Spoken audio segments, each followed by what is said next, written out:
ಯಾರೋ ವ್ಯಕ್ತಿಗಳು ಪದೇ ಪದೇ ಧರ್ಮಸ್ಥಳದ ಹೆಸರಲ್ಲಿ ಈ ಒಂದು ಷಡ್ಯಂತ್ರವನ್ನು ರೂಪಿಸಿ ಅಪ್ರಚಾರ ಮಾಡೋದನ್ನು ತಡೆಗಟ್ಟಬೇಕು ಅಂತೇಳಿ ನಮ್ಮ ಸಿದ್ದರಾಮಣ್ಣವರ ಕಾಂಗ್ರೆಸ್ ಸರ್ಕಾರ, ಗೃಹ ಮಂತ್ರಿ ಆಗಿರ್ತಕ್ಕಂಥ ಪರಮೇಶ್ವರ್ ಅವರು ದಿಟ್ಟ ಹೆಜ್ಜೆಯನ್ನು ತಗೊಂಡು ಇವತ್ತು SIT ರಚನೆ ಮಾಡಿ ಒಂದು ಬಾರಿಗೆ ಸಂಪೂರ್ಣ ತನಿಖೆಯನ್ನು ಮಾಡಿ ಈ ಕಳಂಕವನ್ನು ಕಳೆದಾಕಬೇಕು ಅಂತೇಳಿ ಇವತ್ತು ಹೊರಟಿದೆ.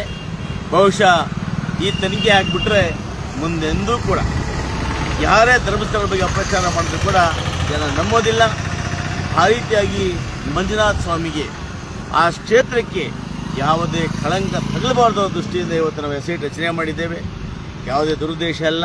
ಇವತ್ತು ಎಲ್ಲ ವಿಚಾರಗಳು ಸಂಪೂರ್ಣವಾಗಿ ಇವತ್ತು ಬೆಳಕಿಗೆ ಬಂದರೆ ಮಂಜುನಾಥ ಸ್ವಾಮಿ ಇರ್ತಕ್ಕಂಥ ಕಳಂಕ ಪದೇ ಪದೇ ಅನೇಕರು ಆ ದೇವಸ್ಥಾನದ ಮೇಲೆ ಮಾಡ್ತಕ್ಕಂಥ ಆರೋಪಗಳಿಗೆ ಒಂದು ತಿಲಾಂಜಲಿಯನ್ನು ಆಡ್ದಂಗೆ ಆಗ್ತದೆ.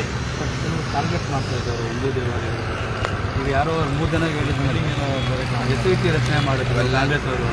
ನೋಡಿ, ಹೇಳಿದೆ SIT ರಚನೆ ಮಾಡಿದ್ದೇನೆ ಗೊತ್ತಿಲ್ಲ.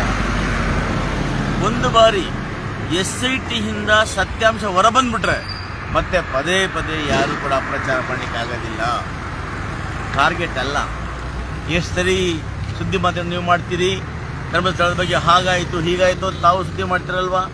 ಅದಕ್ಕೆ ತಿಲಾಂಜಲಿ ಆಡಬೇಕಾದಾಗ ಒಂದು ತನಿಖಾ ಸಂಸ್ಥೆ ತನಿಖೆ ಮಾಡಿ ಏನು ಇಲ್ಲಪ್ಪ ಅಂತ ಹೇಳಿದ್ರೆ ಅಲ್ಲಿ ಮುಗೀತಲ್ಲ. ಆ ಕೆಲಸ ಮಾಡಬೇಕು.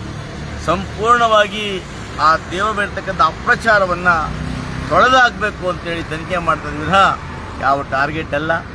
ದೇವರ ಮೇಲೆ ಟಾರ್ಗೆಟ್ ಮಾಡಿದ್ರೆ ಯಾರೂ ಉಳಿಯಲ್ಲ. ಹಾಗಾಗಿ ಆ ದೇವರ ಭಕ್ತಿ ಭಾವನೆಗಳಿಗೆ ನಮ್ಮಲ್ಲಿ ಕೂಡ ಇವತ್ತಲ್ಲ 100 ವರ್ಷಗಳಿಂದ ಮಂಜುನಾಥ ಹೆಸರನ್ನ ಇಡೋಕ್ಕೆ ಪ್ರಾರಂಭ ಮಾಡಿದ್ದೆ ಆ ದೇವಸ್ಥಾನದಿಂದ. ನಮ್ಮಲ್ಲಿ ಅನೇಕ ಮಂಜುನಾಥ ಇದ್ದಾರೆ, ಶಿವ ಇದ್ದಾರೆ, ಶಿವಶಂಕರ ಇದ್ದಾರೆ. ಇವರೆಲ್ಲ ಯಾರು? ಎಲ್ಲ ಮಂಜುನಾಥನ ಭಕ್ತರೇ. ನಾವು ಕೂಡ ಆ ಮಂಜುನಾಥ ದೇವರ ಆರಾಧ್ಯ ಭಕ್ತರಲ್ಲಿ ನಾನು ಕೂಡ